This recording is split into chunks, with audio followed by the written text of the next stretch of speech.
Richie Luria, defender for Toronto FC. Hannah Hussein Ali, youth head coach. Jamie McLeod, Executive Director of the Voyageurs. My love for soccer started probably about 6 years old. My first memory of playing soccer was at the Jane and Finch fields right across from York Gate Mall with my dad and my brother. I would say I had definitely local heroes and players that I looked up to growing up, but the biggest hero and inspiration to me would be my dad. He's a failed soccer player and lives through me, so he drives me forward every single day.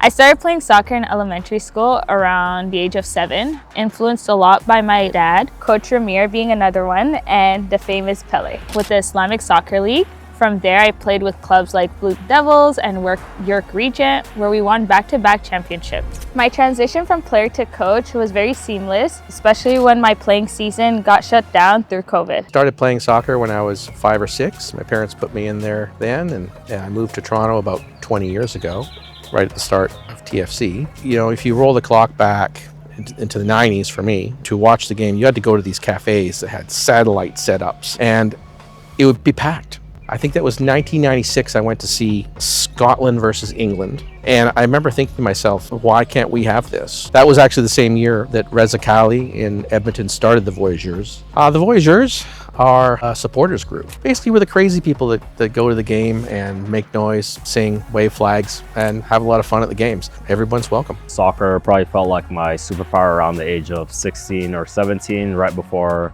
I left Toronto to head to the States for university, and it kind of made me feel like I maybe make a profession out of this. Soccer felt like my superpower when I was in grade 6, when I played on a co-ed team, and from there, every time I step on the field, everything melted. Soccer as a superpower, I think that's interesting. You know, today people have a lot of trouble connecting with people, and I've lived in different cities, different countries, and the most amazing thing is you can join a team and just like that, you know 20 people.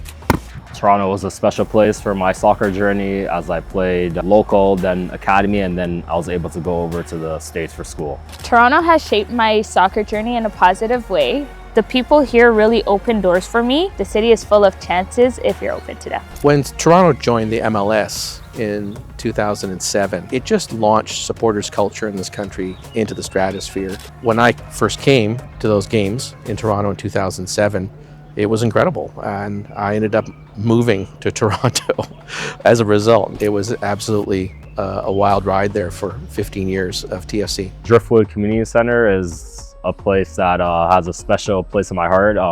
That's where I played actually my first competitive soccer game at the age of 6 or 7 in the Spanish League here in Toronto. So that's a pretty special place for me, and I would guess my family as well.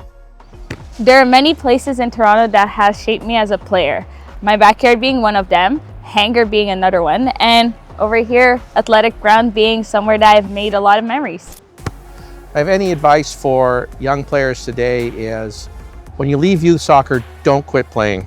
Join an adult rec team and have fun. Keep with it your whole life. It'd be keep smiling, keep enjoying yourself, keep going down the grind and the journey, and yeah, things will work out pretty well. An advice I'd give a young person chasing their passion is closed mouth don't get fed.